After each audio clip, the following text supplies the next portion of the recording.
En medio del ambiente electoral que vive Colombia, empieza a tomar fuerza una estrategia política que no pasa desapercibida: sembrar dudas sobre el propio sistema electoral. Y es que en las últimas semanas, el presidente Gustavo Petro ha insistido en advertir sobre un supuesto fraude que podría presentarse en las elecciones.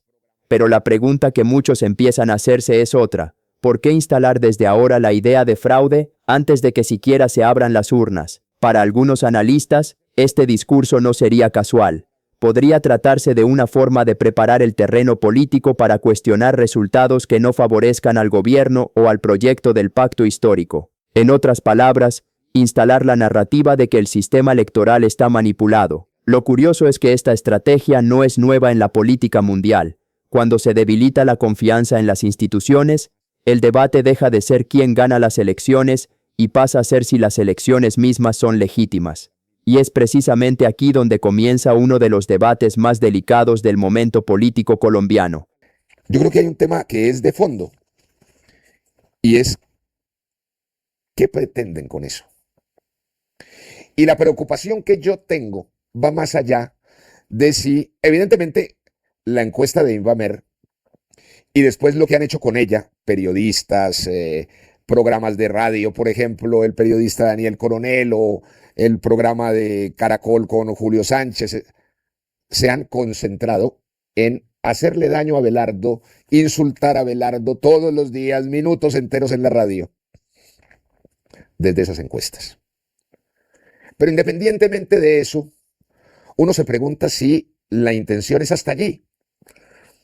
Y yo he llegado a la conclusión, y más que la conclusión, a la preocupación, de creer que esto forma parte de un tinglado más preocupante y amenazante, y que se monta ya en la dimensión de la milicianización contra el proceso electoral colombiano.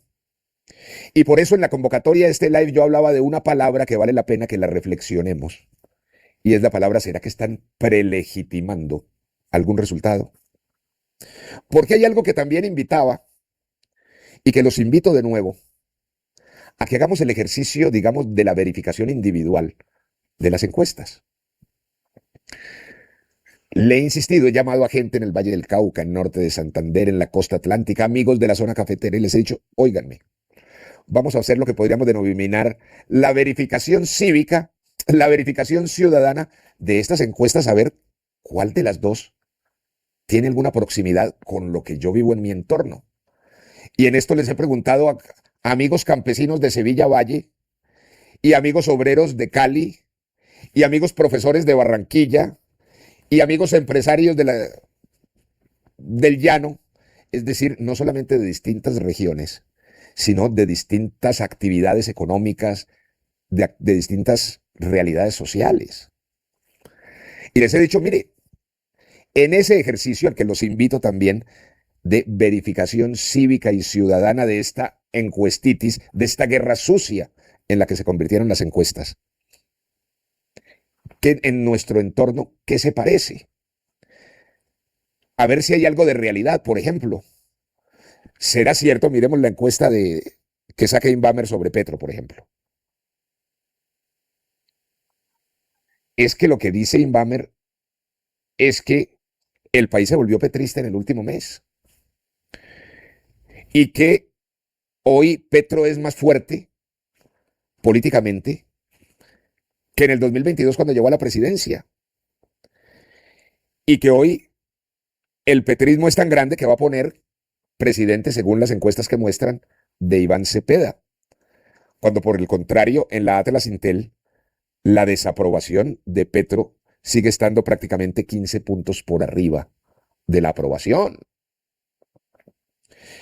Yo creo que lo constatemos, es importante que verifiquemos y constatemos estos datos en la realidad de nuestras proximidades y de nuestros entornos. Verifiquémoslo en la familia. Todos en la familia tenemos personas, uno o dos, es decir, que son y que siguen siendo petristas, y que son miembros de nuestras familias.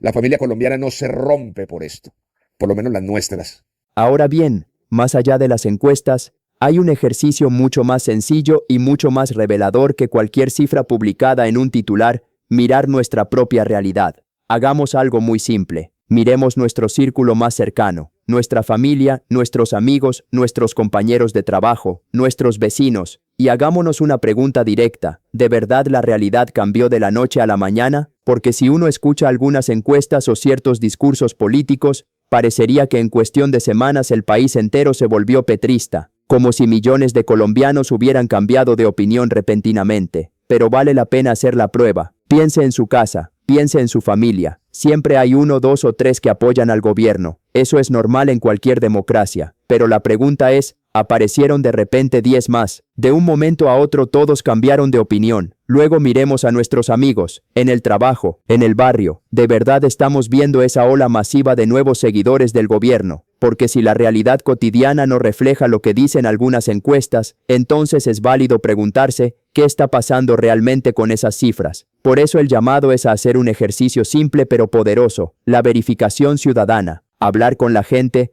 observar lo que ocurre alrededor, contrastar lo que dicen los números con lo que vivimos todos los días, porque al final, la política no se mide solo en gráficos o encuestas, se mide en la realidad de la calle, en las conversaciones de la gente y en lo que cada colombiano ve con sus propios ojos. Pero sabemos, es decir, en la nuestra nunca ha ocurrido que esa proporción cambie y que personas que han sido críticas y que hemos sido críticas del gobierno de Petro se hayan vuelto petristas en el último mes, como lo dice la encuesta de Inbamer. Pero lo mismo ocurre con nuestros amigos, y lo mismo ocurre con nuestros compañeros de trabajo, y lo mismo ocurre con nuestros vecinos. Y por eso digo, hagamos un ejercicio de verificación cívica en nuestros entornos. Pero sobre todo para comprender entonces qué pretenden. Porque coincidió en esta misma semana, desde hace 15 días, Gustavo Petro disparándole insistentemente a la legitimidad del sistema electoral colombiano, pero prácticamente a señalar la ilegitimidad del sistema electoral colombiano en las zonas que él no domina. Porque fíjese que se ha dedicado a deslegitimar y a sembrar dudas, pero no ha tenido ninguna preocupación ni ningún pronunciamiento por esas zonas de control criminal de sus aliados, a donde no existe la más mínima posibilidad de ir a vigilar ese proceso electoral, ni a mirar cómo van a llenar esas urnas y de qué, para que no se nos vuelvan a aparecer como en 2022 de las zonas de control criminal con resultados inverosímiles e inaceptables, como que Petro ganó en zonas en puestos de votación por el 97%. Y en medio de la pequeñez y la corrupción del sistema político colombiano y de esos partidos cobardes, aceptaron esos resultados que, repito, cualquier estadístico de primer semestre de cualquier país del mundo les diría, no es posible ese resultado en ninguna parte del territorio. Salvo porque existan realidades como el control territorial criminal que llegan con fusil en mano a dominar esas mesas de votación, a llenarlas de tarjetones como les da la gana, a garantizar la comunicación y garantizar que llenen esos formularios como les dé la gana. Pregunta que uno se hace. ¿Cuántos millones de tarjetones van a meter? ¿Y cuántos millones de tarjetones les vamos a aceptar?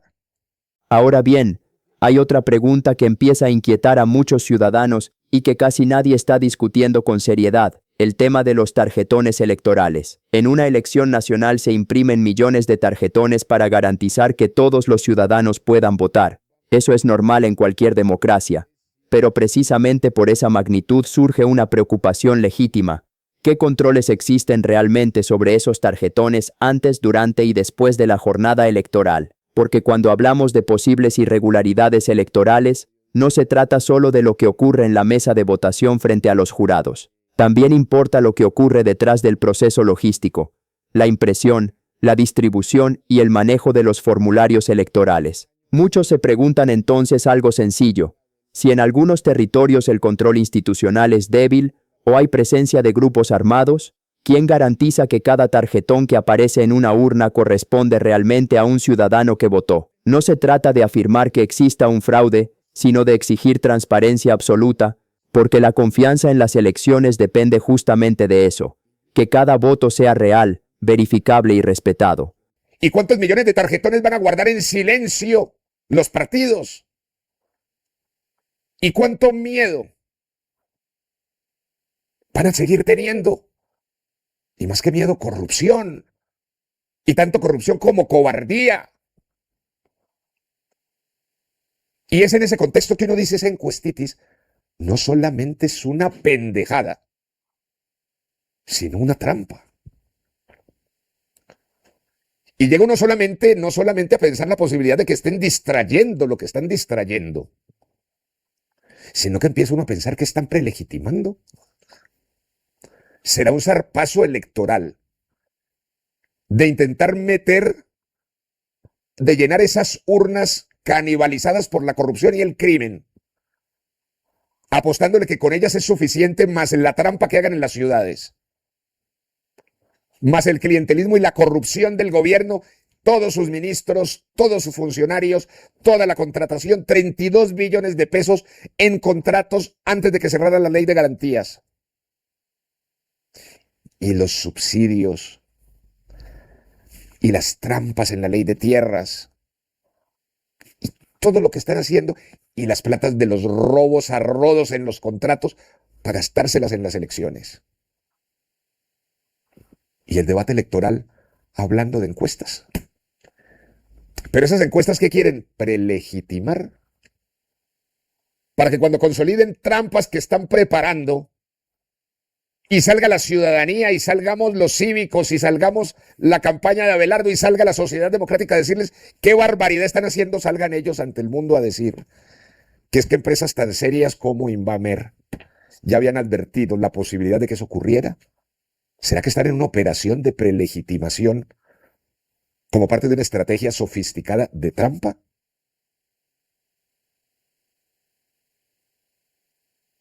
Ellos son capaces de todo. Y lo he venido diciendo desde siempre, ellos son capaces de todo.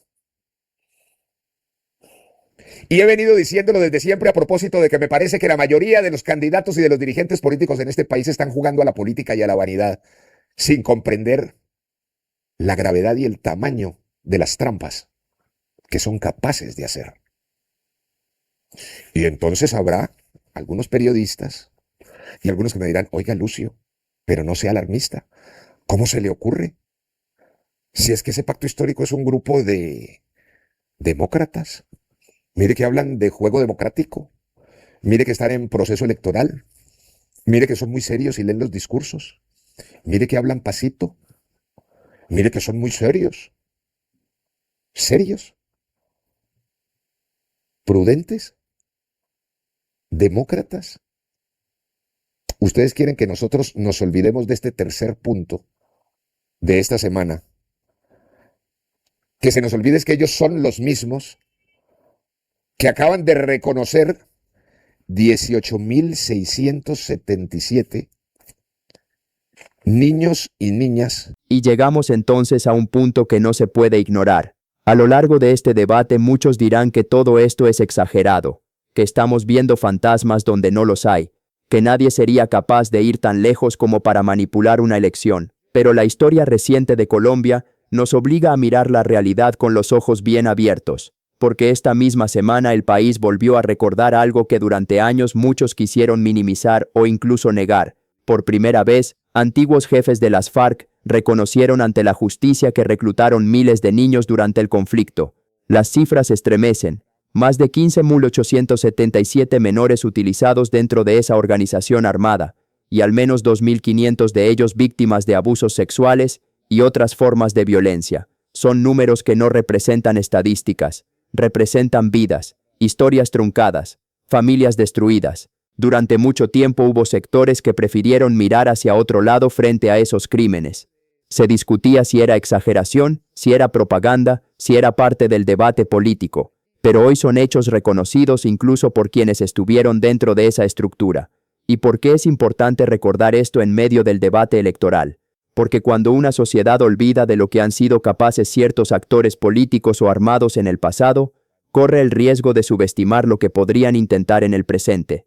No se trata de afirmar que va a ocurrir algo específico, se trata de no caer en la ingenuidad, porque cuando se habla de poder, de control territorial, de influencia política y de millones de votos en juego, la tentación de manipular el sistema siempre existe. Por eso la defensa de la democracia no depende únicamente de los políticos o de las instituciones. Depende también de los ciudadanos, de la vigilancia cívica, de la participación, de la capacidad de cada colombiano de exigir transparencia y respeto por su voto.